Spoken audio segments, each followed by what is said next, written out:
tallada de la majestuosidad de la naturaleza hasta convertirla en bloques finamente cortados de estructuras clásicas. Es el granito, sinónimo de dureza y durabilidad. Puede perdurar mucho en el tiempo, tanto como fachada del edificio Empire State o como brillantísimo tope de su cocina. Y toda viene de canteras como la Rock of Ages en Barre, Vermont.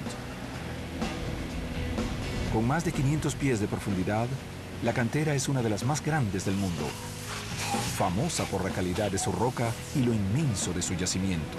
La piedra de Barre en sí misma es un granito excepcional, probablemente el mejor granito gris que se pueda hallar en el mundo. El yacimiento ha sido medido con tecnología de sonido. Tiene aproximadamente 6,4 kilómetros de largo, de 2,4 a 3,2 kilómetros de ancho y se estima que tiene cerca de 16 kilómetros de grosor.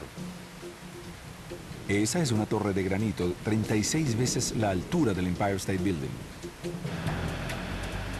El yacimiento de Rock of Ages, como todos los de granito, es de roca ígnea. Se formó del magma generado hace millones de años atrás con la fricción de las placas tectónicas ubicadas debajo de la superficie de la Tierra. Al ser menos denso que la roca sólida que la rodeaba, el material derretido se coló a través de las fisuras de la roca superpuesta para luego enfriarse como un yacimiento inmenso de granito. El granito de la cantera de Rock of Ages ha sido usado en muchos de los más grandes edificios y monumentos de Estados Unidos. Estuvimos muy orgullosos de haber formado parte de la construcción del Monumento Nacional de la Segunda Guerra Mundial, ubicado en el Mall de Washington, D.C. Las escaleras del Capitolio de Washington, D.C. también fueron fabricadas de granito gris de Barre. Las rocas, tales como el granito y el mármol, normalmente son utilizadas como rocas de dimensión. El término roca de dimensión se refiere a aquella que se corta de cierto tamaño en lugar de ser utilizada como agregado para fabricar piedra pulverizada y otro producto. Con frecuencia se sacan del suelo en bloques gigantescos de hasta 200 toneladas. Como el granito es muy duro, se requieren sierras y taladros gigantes y poderosos para cortarlo. Al proceso de separación del granito en grandes bloques, los canteros lo denominan canalización. Para separar un bloque de la pared de la cantera, primero se deben cortar los lados y luego regresar a la pared. Otro método utiliza un taladro de ranura. Un taladro de ranura es un taladro giratorio de aire. Se coloca de tal forma que abra un hueco vertical de cerca de 6 metros de profundidad. Luego el vástago del taladro se retracta automáticamente, se mueve a través de un mecanismo de tracción. Se abre otro hueco y otro hasta que se tenga una hilera de agujeros de un lado, por detrás y del otro lado. Una vez que los obreros taladran estos agujeros, repasan nuevamente la roca para extraer el granito entre los huecos, que se llama la red.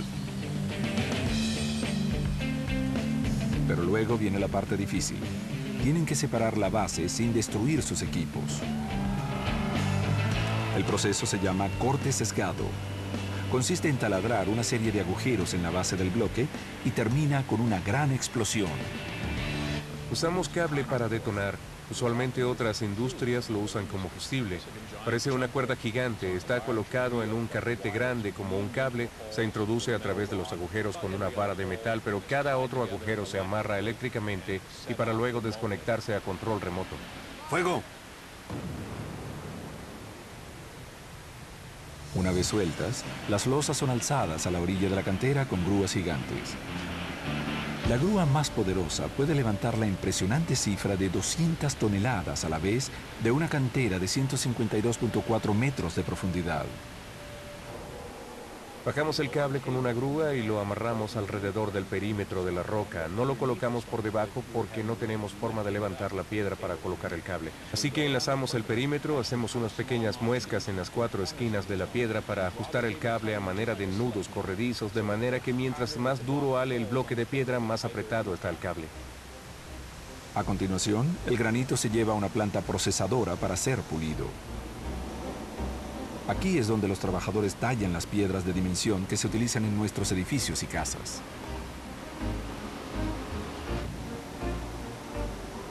En raros casos, el granito se utiliza para hacer lápidas funerarias. Pero cuando ocurre, los tallistas primero trabajan el diseño y las inscripciones de la lápida en una computadora. Luego una computadora traslada el diseño del papel a una lona de goma.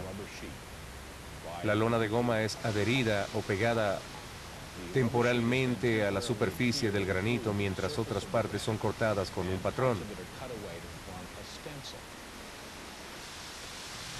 Luego se utiliza una lijadora que dispara su abrasivo a una presión de 200 kilogramos-libras por metro cuadrado.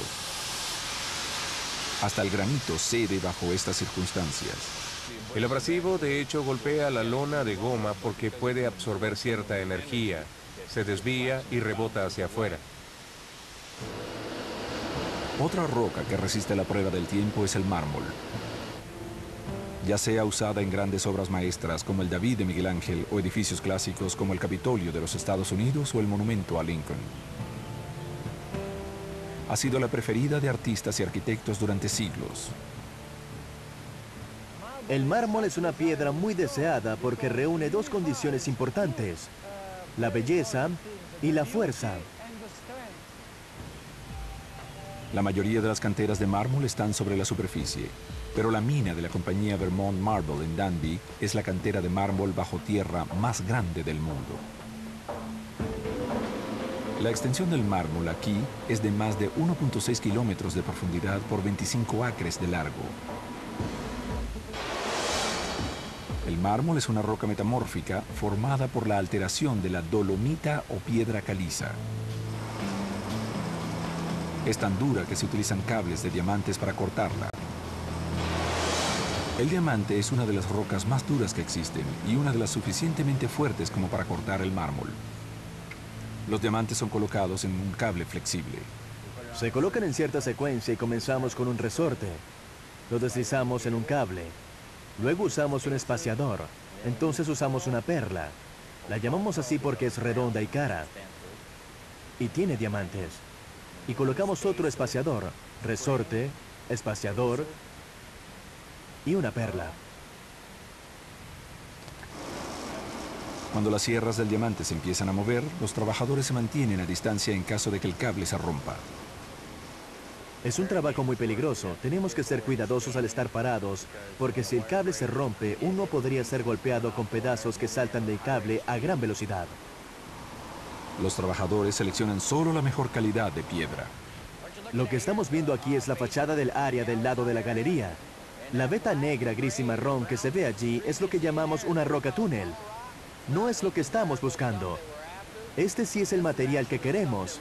Este bloque aquí en particular es lo que llamamos mármol imperial. Es uno de los mármoles más finos del mundo. El mármol puro y blanco es el resultado del metamorfismo de la piedra caliza. Cuando existen impurezas minerales en la piedra caliza, producen las típicas venas y ondulaciones en las muchas variedades del mármol de colores. Los bloques cortados de la pared pueden llegar a pesar hasta 1000 toneladas métricas y valen casi $100.000 antes de ser procesados. Los trabajadores los rebajan a 20.250 kilogramos para hacerlos más manejables al transportarlos a la planta procesadora. La planta también está bajo tierra. Aquí el mármol es cortado en las exactas dimensiones especificadas por los clientes. Luego se envían a pulir. Tiene 14 cabezas diferentes y distintos abrasivos que son derramados en la cabeza. Luego el mármol es colocado en una cinta transportadora y las cabezas bajan y cada una hace su trabajo. Y cuando sale por el otro lado se obtiene lo que se llama un hogar o un acabado lustroso.